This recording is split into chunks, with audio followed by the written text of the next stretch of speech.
Hello guys! Almusal tayo. Almusal.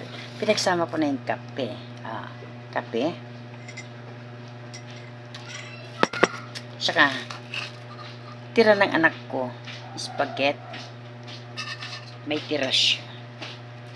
Hindi sila masyadong sa spaghetti.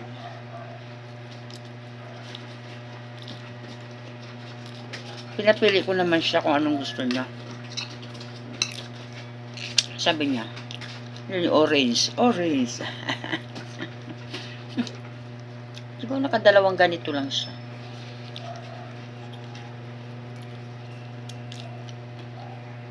Sayang kasi. Ako lang taga-ubos talaga.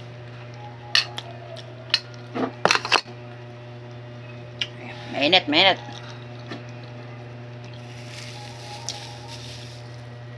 Kutsinta.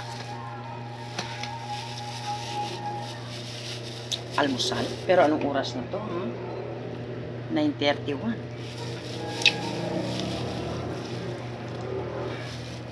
Kutsinta may yema.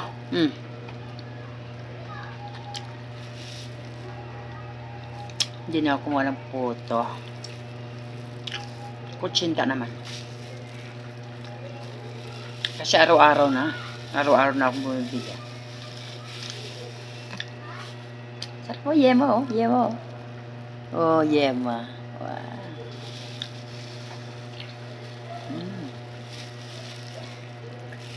Yun ang sabi ko guys. Una kong kinakain yung walang yema. Dito na sa likod, ganun.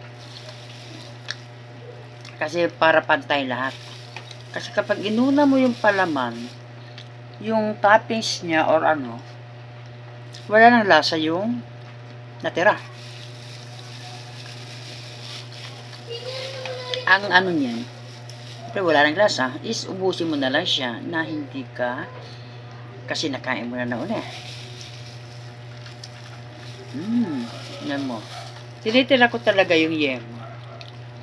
Para kung last na kain mo, may lasa pa rin.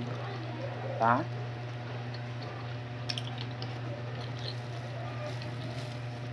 Mabigat.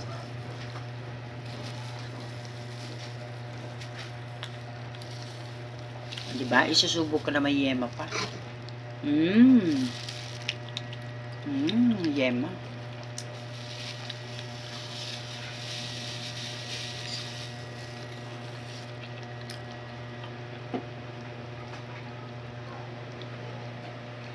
Medyo mahirap lang siya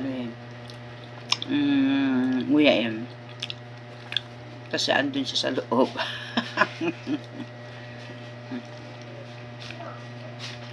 Makunat-kunat na sarap. Talagang balasa mo yung yema.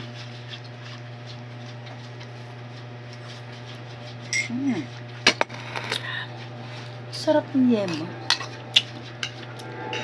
Ayos. Hindi ko na maubos. Kasi nabusog na ako dun sa kutsinta. Wala na.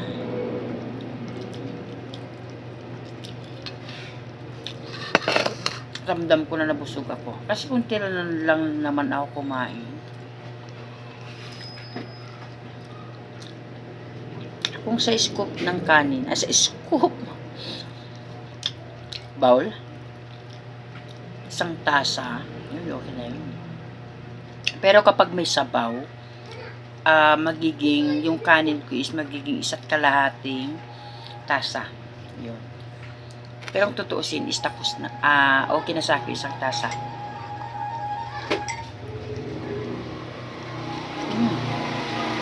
Sarap. Sarap ng kape. Okay guys. At least, naipakita kong naka-almusal ako. Almusal, 9:35. Almusal. Late pa rin. Okay guys, thank you for watching. Bye-bye.